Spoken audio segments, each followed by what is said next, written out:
పోలవరం ఆంధ్రప్రదేశ్ యొక్క తలరాతని మార్చేసే క్యాపబిలిటీ ఉన్న project Polavaram irrigation project. Polavaram కానీ కంప్లీట్ అయితే Andhra Pradesh agriculture and drinking water సెక్టర్లో తిరిగి చూసుకోవాల్సిన పని ఉండదు. కానీ దురదృష్టం ఏంటంటే పోలవరం ప్రాజెక్ట్ స్టార్ట్ అయ్యి కొన్ని డెకేడ్స్ గడిచిపోయినా కూడా ఇంకా కంప్లీట్ అవ్వలేదు. అసలు పోలవరం అంటే కేవలం ఒక డ్యామా, లేదా ఏపీ పాలిటిక్స్ని డిసైడ్ చేసే ఒక వెపన? ఎంతోమంది సీఎంలు మారారు, ఎన్నో ప్రభుత్వాలు వచ్చాయి, కానీ పోలవరం మాత్రం ఎందుకు ఇంకా అలాగే ఆగిపోయింది? అసలు ఈ ప్రాజెక్ట్ వెనుకున్న అసలు ఇంట్రెస్ట్లు ఏంటి? ఇన్ని ఇయర్స్గా ఎందుకు కంప్లీట్ అవ్వలేకపోతుంది? టెక్నికల్ ఫెయిల్యూర్సా, పొలిటికల్ గేమా? ఈ వీడియోలో పోలవరం కోసం చాలా డీటెయిల్గా తెలుసుకుందాం. వీడియోని ఎక్కడ స్కిప్ చేయకుండా చూడండి, ఎందుకంటే చాలామంది బయటపెట్టిన విషయాలు ఈ వీడియోలో మాట్లాడుకుందాం. పోలవరం అనేది 2000స్లో వచ్చిన ఐడియా కాదు. 1941లో అంటే ఇండిపెండెన్స్ రాకముందే మద్రాస్ ప్రెసిడెన్సీ ఉన్న టైంలో సర్ ఆర్థర్ కాటన్, అంటే కాటన్ ధర అని పిలుస్తాం కదా, ఆయన కనిపెట్టిన ఐడియా పోలవరం.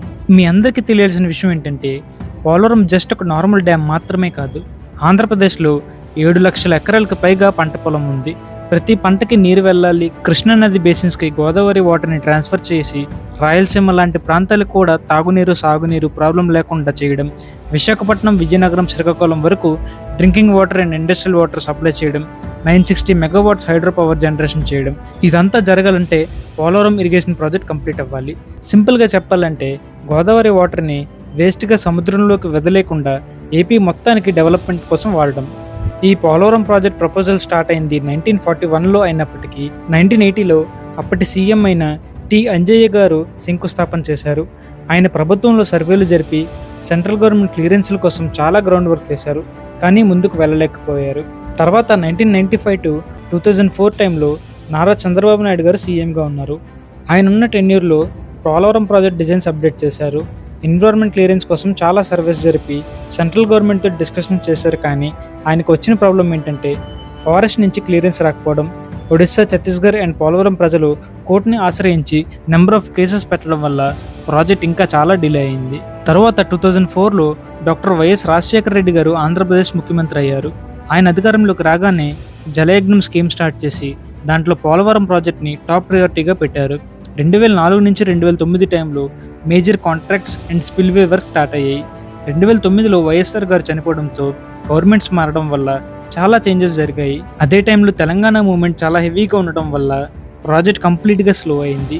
మళ్ళీ 2014లో ఆంధ్రప్రదేశ్ బైఫర్కేషన్ జరిగాక చంద్రబాబు నాయుడు గారు సీఎం అయ్యారు. ఆయన సీఎం అయిన వెంటనే ఏపీ రీఆర్గనైజేషన్ యాక్ట్ ప్రకారంగా పోలవరం ప్రాజెక్ట్ని నేషనల్ ప్రాజెక్ట్గా డిక్లేర్ చేశారు. అంటే కన్స్ట్రక్షన్ కాస్ట్ మొత్తం మేజర్గా సెంటర్ నుంచి వస్తుంది. 2014 నుంచి 2019 వరకు చంద్రబాబు నాయుడు గారు స్పిల్వేస్ కన్స్ట్రక్షన్ స్పీడ్ చేశారు. డయాఫ్రమ్ వాల్ కన్స్ట్రక్ట్ చేసి కాఫర్ డ్యామ్స్ కన్స్ట్రక్ట్ చేశారు. ఆ టైంలో ప్రాజెక్ట్ చాలా ఫాస్ట్గా మూవ్ అయింది. మళ్ళీ 2019లో వైఎస్ జగన్మోహన్ రెడ్డి గారు సీఎం అయ్యారు. ఈయన టెన్యూర్లో పోలవరంకి వచ్చిన మెయిన్ ఇష్యూ ఏంటంటే కాంట్రాక్టర్స్ని మార్చేశారు. దానివల్ల కొత్త కాంట్రాక్టర్స్ వచ్చి ఆ ప్రాజెక్ట్ని చాలా డిలే చేస్తూ న్యూ ప్లాన్స్ ఇంప్లిమెంట్ చేశారు. అండ్ 2020లో వరదల వల్ల డయాఫ్రమ్ వాల్ డ్యామేజ్ అయిందని చెప్పారు. దీనివల్ల చాలా డిజైన్స్ మార్చేసి టెక్నికల్ రివ్యూస్ అంటూ ప్రాజెక్ట్ అర్థం కావట్లేదంటూ ఇరిగేషన్ మంత్రి ప్రెస్ మీట్లో ఓపెన్గా చెప్పి ప్రాజెక్ట్ని ఇంకా డిలే చేశారు. పొలిటీషియన్స్, గవర్నమెంట్, సెంట్రల్ వల్ల ప్రాజెక్ట్ డిలే అవ్వడం ఒక ఎత్తు అయితే, డిలే అవ్వడానికి one of the main reason ఏంటంటే rehabilitation and resettlement of tribal villages in Polavaram. అందరూ పోలవరం ప్రాజెక్ట్ కంప్లీట్ అవ్వడానికి కేవలం డ్యామ్, కాంక్రీట్, ఇంజనీరింగ్ గురించే మాట్లాడుకుంటారు, కానీ వీటికన్నా పెద్ద ఇష్యూ ప్రాజెక్ట్ వల్ల మునిగిపోయే గ్రామాల్లో ఉన్న ప్రజల్ని షిఫ్ట్ చేసి వాళ్ళు కాంపన్సేషన్ ఇవ్వడం అనేది చాలా పెద్ద టాస్క్. పోలవరం ప్రాజెక్ట్ మనం అనుకున్నంత చిన్నది కాదు. వన్స్ అది కంప్లీట్ అయితే ఆల్మోస్ట్ 370 విలేజెస్ వరకు మునిగిపోతాయి. చాలామంది ట్రైబల్స్ వాళ్ళ ఇల్లులు, పొలాలు అన్నీ వదిలేసి వెళ్ళిపోవాలి. ప్రాజెక్ట్ మొత్తం కాస్ట్ కంటే ఈ కాంపన్సేషన్ కాస్ట్ చాలా ఎక్కువ. 2014 ల్యాండ్ ఎక్విజిషన్ యాక్ట్ ప్రకారం ప్రతి ఫ్యామిలీకి కాంపన్సేషన్ అండ్ ఇల్లు ఇవ్వాలి. ఓన్లీ ఈ కాంపన్సేషన్కే 30,000 కోట్ల పైనే అవుతుంది. ప్రజెంట్ జూన్ 2026లో సిచ్యుయేషన్స్ చూస్తే పోలవరం ప్రాజెక్ట్ కంప్లీట్ అవ్వలేదు, కానీ లాస్ట్ 2 ఇయర్స్లో వర్క్స్ చాలా స్పీడ్గా జరుగుతున్నాయి. మెయిన్ పాయింట్స్ ఏంటంటే డయాఫ్రమ్ వాల్ రీకన్స్ట్రక్షన్స్ కంప్లీట్ అయ్యింది. ఇది ప్రాజెక్ట్లో most crucial part. Canal works 80% పైనే కంప్లీట్ అయ్యాయని అఫీషియల్స్ చెప్పారు. Right main canal almost complete అయింది.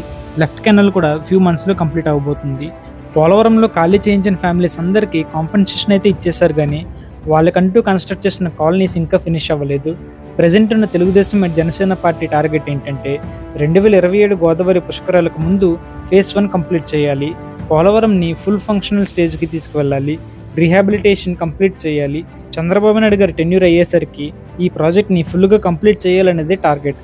ఈ ప్రాజెక్ట్ ఆగిపోవడం వల్ల నష్టపోయింది కేవలం పొలిటీషియన్స్ మాత్రమే కాదు, వేలాది మంది ఆంధ్రప్రదేశ్ రైతులు మరియు డ్రింకింగ్ వాటర్ లేని కామన్ పీపుల్. మీ ఒపీనియన్ ఏంటి? పోలవరం డిలే అవ్వడానికి మెయిన్ రీజన్ ఎవరు? పొలిటీషియన్సా, కాంట్రాక్టర్సా, లేదా సెంట్రల్ గవర్నమెంట్ నుంచి సపోర్ట్ లేకపోవడమా? కామెంట్ సెక్షన్లో తప్పకుండా షేర్ చేయండి. నా ఎక్స్ప్లెనేషన్ నచ్చితే వీడియోని లైక్ చేసి మీ ఫ్రెండ్స్ అండ్ ఫ్యామిలీకి షేర్ చేయండి.